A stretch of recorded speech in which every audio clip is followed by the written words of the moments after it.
ବନ୍ଧୁତ୍ୱ ବନ୍ଧୁତ୍ୱ ହେଉଛି ଏକ ଅଦୃଶ୍ୟ ସାହାରା ଓ ପବିତ୍ର ସମ୍ପର୍କ।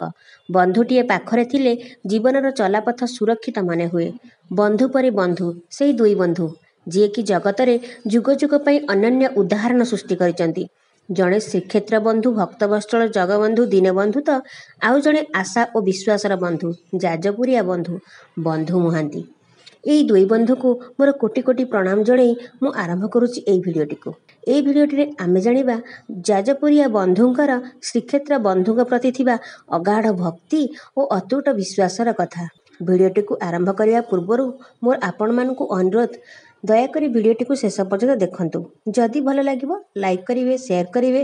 ଚ୍ୟାନେଲକୁ ଯଦି ପ୍ରଥମ ଥର ପାଇଁ ଭିଜିଟ୍ କରିଛନ୍ତି ଦୟାକରି ସବସ୍କ୍ରାଇବ୍ କରିବେ। ପାଖରେ ଥିବା ବେଲ୍ ଆଇକନ୍କୁ ପ୍ରେସ୍ କରିଦେବେ ମୋର ଆଗକୁ ଆସୁଥିବା ନୂଆ ନୂଆ ଭିଡ଼ିଓର ନୋଟିଫିକେସନ୍ ଆପଣ ସର୍ବପ୍ରଥମେ ପାଇପାରିବେ। ଚାଲନ୍ତୁ ଷ୍ଟାର୍ଟ କରିବା। ନମସ୍କାର, ଜୟ ଜଗନ୍ନାଥ। ମୁଁ ଦୀପାଲି ଆପଣମାନଙ୍କୁ ସ୍ୱାଗତ କରୁଛି ମୋର ଏ ଭିଡ଼ିଓକୁ। ବହୁଦିନ ତଳର କଥା। ଓଡ଼ିଶାର ଯାଜପୁର ପ୍ରଦେଶରେ ବନ୍ଧୁ ମହାନ୍ତି ନାମକ ଜଣେ ବ୍ୟକ୍ତି ରହୁଥିଲେ।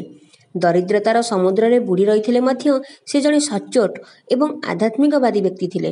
ତାଙ୍କର ପ୍ରକୃତ ନାମ ଜଣା ନଥିଲେ ବି ମହାପ୍ରଭୁଙ୍କୁ ବନ୍ଧୁ ଭାବି ନିଜକୁ ମହାପ୍ରଭୁଙ୍କ ପାଖରେ ସେ ସମର୍ପି ଦେଇଥିଲେ। ସେଥିପାଇଁ ସେ ବନ୍ଧୁ ନାମରେ ପରିଚିତ ଥିଲେ। ବନ୍ଧୁ ମହାନ୍ତିଙ୍କ କୌଣସି ଜୀବିକା କିମ୍ବା କୌଣସି ସମ୍ପତ୍ତି ମଧ୍ୟ ନଥିଲା। ଗ୍ରାମବାସୀ ଦେଉଥିବା ଭିକ୍ଷା ଉପରେ ନିର୍ଭର କରୁଥିଲା ତାଙ୍କର ଚାରି ପ୍ରାଣୀର ପରିବାରଟିଏ। କାଲି ପାଇଁ କିଛି ଚିନ୍ତା ନାହିଁ, ଆଜି ପାଇଁ ସବୁ କିଛି। ବନ୍ଧୁ ମହାନ୍ତି କୁହନ୍ତି ସବୁ ପ୍ରଭୁଙ୍କ ଇଚ୍ଛା। ସେ ପରା ସାରା ଜଗତ ଦେଖୁଛି, କାଲି ପାଇଁ ବ୍ୟବସ୍ଥା ସେ କରିଦେବନି କି? ଭକ୍ତ ବନ୍ଧୁ ମହାନ୍ତି ଏହିପରି ଶ୍ରୀ ଜଗନ୍ନାଥଙ୍କ ପ୍ରତି ଅତୁଟ ବିଶ୍ୱାସ ଓ ଅଟଳ ଭକ୍ତି ରଖି ଦୁଃଖରେ କାଳଗୁଡ଼ିକ ଅତିବାହିତ କରୁଥାନ୍ତି। କେତେବେଳେ କେମିତି ତାଙ୍କ ସ୍ତ୍ରୀ ରାଗି ଯାଇ କୁହନ୍ତି ତ, କେଡ଼େ ପାଗଳ ଲୋକଟି ସତେ, ତାଙ୍କର ପୁଣି କିଏ ବନ୍ଧୁ ଅଛନ୍ତି ଯିଏକି ସବୁ ଠିକ୍ କରିଦେବ? ବନ୍ଧୁ ମହାନ୍ତି କୁହନ୍ତି, ମୋ ବନ୍ଧୁ କ'ଣ ଏମିତି ସେମିତି ବନ୍ଧୁ ହୋଇଛନ୍ତି? ମୋ ବନ୍ଧୁ ବହୁତ ବଡ଼, ତାଙ୍କର ଦାଣ୍ଡ ବଡ଼, ତାଙ୍କର ବାସ ବି ବଡ଼, ତାଙ୍କର ସବୁ ଖାଲି ବଡ଼ ହିଁ ବଡ଼। ଏମିତି ଦୁଃଖେ ସୁଖେ ଜୀବନ କଟୁଥାଏ ବନ୍ଧୁ ମହାନ୍ତିର। ଥରେ ଉତ୍କଳ ପ୍ରଦେଶରେ ଭୟଙ୍କର ଦୁର୍ଭିକ୍ଷ ଦେଖାଦେଇଥିଲା। ଚାରିଆଡ଼େ ଖାଲି ହାହାକାର ଓ ଅନାହାର ଦେଖିବାକୁ ମିଳିଥିଲା। ଭିକ୍ଷାର ଘୋର ଅଭାବ। ବନ୍ଧୁ ମହାନ୍ତିଙ୍କର ଜୀବନ ଦୁର୍ବିଷୟ ହୋଇପଡ଼ିଲା। ଠିକ୍ ସେହି ସମୟରେ ତାଙ୍କ ପତ୍ନୀ କହିଲେ, ଏତେ କଷ୍ଟ ପଡ଼ିଲାଣି, ଏଥର ତ ଚାଲ ତୁମ ବନ୍ଧୁ ଘରକୁ ଯିବା। ତାଙ୍କୁ ଆମେ ଆମ ଦୁଃଖ ଜଣାଇବା, ହୁଏତ ସେ ଆମକୁ କିଛି ସାହାଯ୍ୟ କରିପାରନ୍ତି। ମହାନ୍ତିଏ କୁନ୍ତୁ କୁନ୍ତୁ ହୋଇ କଷ୍ଟରେ ରାଜି ହେଲେ।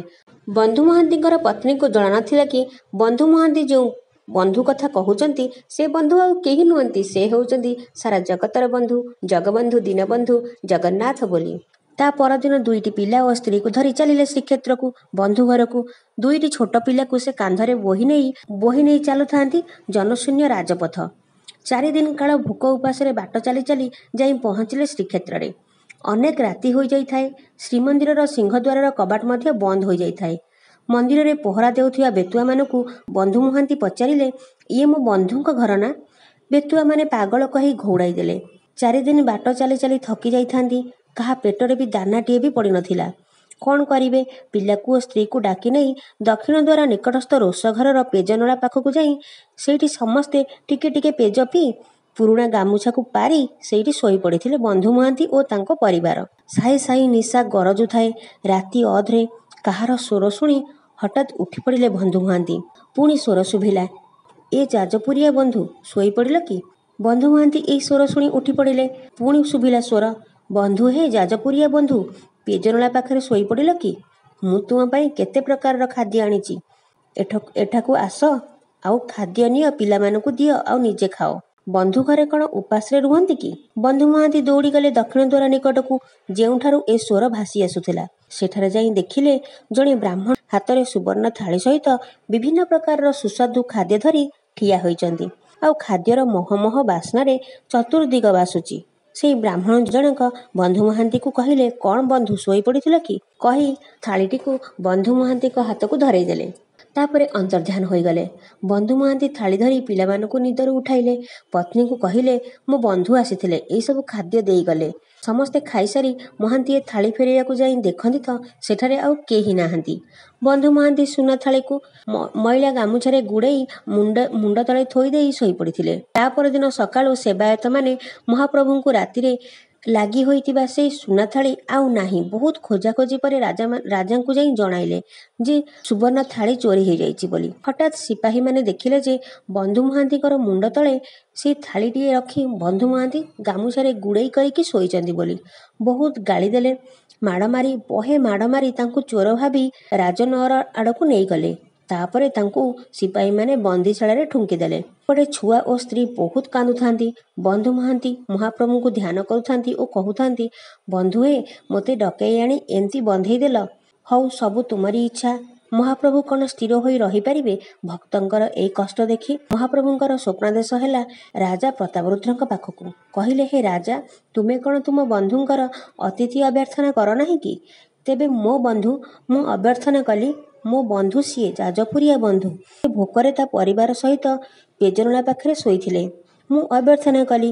ତେବେ ସେ ଚୋର ହେଲେ କେମିତି? ମୋ ବନ୍ଧୁଙ୍କୁ ମୁଁ ସୁବର୍ଣ୍ଣ ଥାଳିରେ ଅନ୍ନ ଦେଇଥିଲି। ସେ ଚୋର କେମିତି ହେବେ? ଏସବୁ ଶୁଣି ଗଜପତି ତା ପରଦିନ ଶ୍ରୀକ୍ଷେତ୍ରରେ ପହଞ୍ଚି ବନ୍ଦୀଶାଳାରୁ ବନ୍ଧୁ ମହାନ୍ତିଙ୍କୁ ମୁକ୍ତ କଲେ ଓ ସାଷ୍ଟାଙ୍ଗ ପ୍ରଣିପାତ କଲେ ଯେ ସେ ଜଗନ୍ନାଥଙ୍କର ଜଣେ ବଡ଼ ଭକ୍ତ ବୋଲି ଏବଂ ନେଇଗଲେ ସେଇ ଦକ୍ଷିଣ ଦ୍ୱାର ପାଖ ପେଜନଳା ନିକଟକୁ। ତାଙ୍କ ନାମରେ ଅନ୍ନ ବସ୍ତ୍ର ଖଞ୍ଜା କରିଦେଲେ। ମହାପ୍ରଭୁଙ୍କର ସେବକ ଭାବରେ ତାଙ୍କୁ ନିଯୁକ୍ତି ଦେଲେ। ଆଉ ସେଇ ପେଜନଳା ପାଖରେ ତାଙ୍କ ପାଇଁ ଗୋଟେ ଆଶ୍ରମର ବ୍ୟବସ୍ଥା କରାଇଲେ। ବନ୍ଧୁ ମହାନ୍ତି ଜଗବନ୍ଧୁଙ୍କର ବନ୍ଧୁ। ଏଇ କଥା ଶ୍ରୀକ୍ଷେତ୍ର ସାରା ପ୍ରଚାରିତ ହୋଇଗଲା। ଲୋକେ ଜାଣିଲେ ଯେ ମହାପ୍ରଭୁଙ୍କର ମହିମା, ବନ୍ଧୁ ମହାନ୍ତିଙ୍କର ବନ୍ଧୁତ୍ୱ। ଏବେ ବି ପେଜନଳା ନିକଟରେ ବନ୍ଧୁ ମହାନ୍ତିଙ୍କର ଆଶ୍ରମ ଜରାଜୀର୍ଣ୍ଣ ଅବସ୍ଥାରେ ଅଛି ଓ ପ୍ରଚାର କରୁଛି ଭକ୍ତ ଓ ଭଗବାନଙ୍କ ଭିତରେ ଥିବା ପବିତ୍ର ସମ୍ପର୍କକୁ। ଆପଣମାନଙ୍କୁ ମୋର এই ଭିଡ଼ିଓଟି କେମିତି ଲାଗିଲା ନିଶ୍ଚିତ ଭାବରେ କମେଣ୍ଟରେ ଲେଖିକି ଜଣାଇବେ। ଯଦି ଭଲ ଲାଗିଲା ଲାଇକ୍ କରିବେ, ସେୟାର କରିବେ। ଚ୍ୟାନେଲକୁ ପ୍ରଥମ ଥର ପାଇଁ ଭିଜିଟ୍ ଯଦି କରିଛନ୍ତି ଦୟାକରି ସବସ୍କ୍ରାଇବ୍ କରିବେ। ପାଖରେ ଥିବା ବେଲ୍ ଆଇକନକୁ ପ୍ରେସ୍ କରିଦେବେ। ମୋର ଆଗକୁ ଆସୁଥିବା ନୂଆ ନୂଆ ଭିଡ଼ିଓର ନୋଟିଫିକେସନ୍ ଆପଣ ସର୍ବପ୍ରଥମେ ପାଇପାରିବେ। ମୁଁ ପୁଣି ଆସିବି ଆଉ ଗୋଟେ ନୂଆ ଭିଡ଼ିଓ ନେଇ। ରହୁଛି। ନମସ୍କାର। ଜୟ ଜଗନ୍ନାଥ।